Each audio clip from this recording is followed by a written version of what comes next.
Isang mapagpalang araw po sa ating lahat. Magandang araw at magandang gabi po dyan sa mga silent viewers at solid supporters ng EDC. Mega love shoutout po. Kamusta po kayo? So yun mga kalingap, may panibago na naman po tayong pag-uusapan patungkol nga po dito sa 18th birthday ni Beyonce. At part 3 po ng 18th birthday ni Beyonce, abangan po natin dahil mas matindi pa nga po ito. At Beyonce po natin hindi na nakapagpigil. Daw po walang nagawa dahil dito.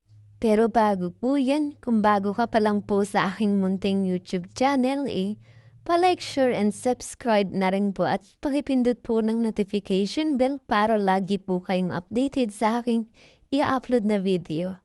At paalala rin po bago po tayo magbigay ng ating mga opinion at komento tapusin po muna natin ang ating video para nang sa ganun po akma po ang ating i-comment mga kalingap. At suportahan po natin ang mag-aba na matubang dahil napakaganda nga po yung pinapakita nila sa atin. Mga pagbibigay saya at tulong sa ating mga kababayan suportahan po natin at imaraton mga kalingap. Nang sa ganun nga po marami pa po silang matulungan. Lalong-lalo na nga po dyan yung mga kapos sa pangailangan malingap po nila. At suportahan din po natin ng kanilang may bahay na si Ate Edna Vlogs at Jackie Tapia. Pag po sana tayong magsasawang sumuporta mga kalingap. So yun nga po, balik po tayo sa ating pag-uusapan ngayong araw. At part 3 po ng 18th birthday ni Beyonce. Abangan po natin dahil mamaya na po yan. At dahil mas matindi pa nga po ito. Beyonce po natin di na nakapagpigil pa at Edo po walang nagawa dahil dito. Ano po kaya ito mga kalingap? Pero bago po yan may banda ko muna po tayo. Anta, balikan po natin yung part 3 na naganap sa 18th birthday ni Beyonce mga kalingap. Grabe at sobrang sa part 2 pa lang nga po makikita na natin na nakakaiyak, nakakakilig po talaga ang mga nangyari.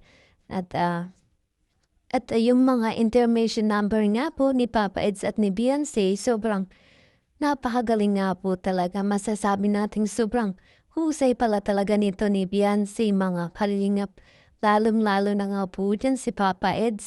Hindi talaga nagpatalo sa mga K-boys mga kalingap. Talagang dance move ni Papa Edu grabe, hindi po natin masabi.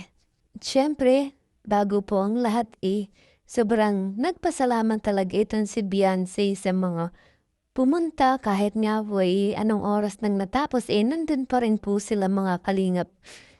Ganun na nga rin po si Dr. Love. Sobrang nagpapasalamat dito kay Beyonce dahil kung hindi nga po dahil sa kanya wala rin daw po siya dito sa kanyang sitwasyon ngayon. At sobrang nagkaroon din siya ng blessing, kumbaga mga kalingap. Dahil po yan kay Beyonce, natupad rin po ang kanyang pangarap sa buhay. At sabi nga po ni Dr. Love, nabuo ang kanyang pamilya dahil po dito kay Beyonce. At lalong-lalo ng sobrang kinasasalamatan talaga ni Dr. Love itong pamilya ng matubang kay Kalinga Prab at kay Kuya Bar Santos po. At ayan nga po mga kalingap, grabe ang part 2 sa 18th birthday ni Beyonce mga kalingap. Mga naganap sobrang nakakaiyak talaga. At lalong-lalo na nga po dyan yung mensahe ng kanyang nanay at ng kanyang magulang at mga kapatid sobrang naiyak po talaga itong si Beyonce mga kalingap. At dahil nga po nasa legal age na si Beyonce ang tanging paalala lamang po na kanyang magulang kumbaga mga kalingap dapat handa na si Beyonce sa kanyang buhay. Dahil nga po andyan na yung mga nararamdaman natin na kumbaga mga kalingap masasaktan tayo, mabibigo.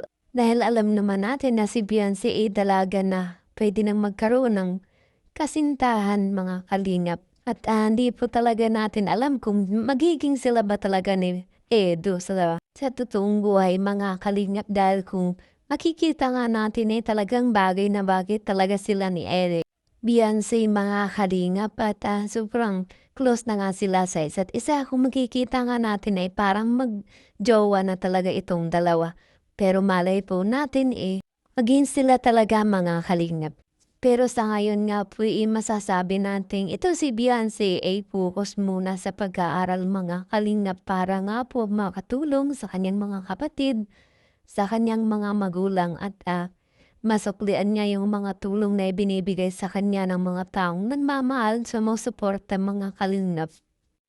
So yan po mga kalingap, balik po tayo sa ating pag-uusapan. Part 3 po ng 18th birthday ni Beyonce, abangan po natin dahil mamaya na po yan.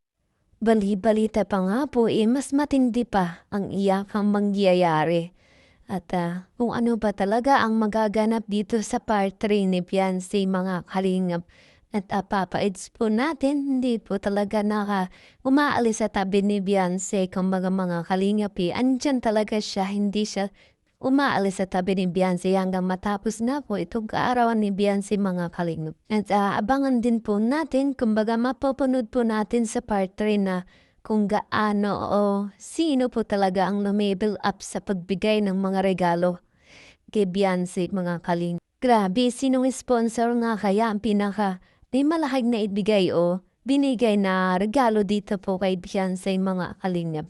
At yung mga bigating sponsor po dyan sobrang inaasahan na po talaga natin na malaki ang kanilang ibibigay dito kay Beyonce. So yan, hanggang dyan muna po mga kalingap na aking pasilip sa part 3.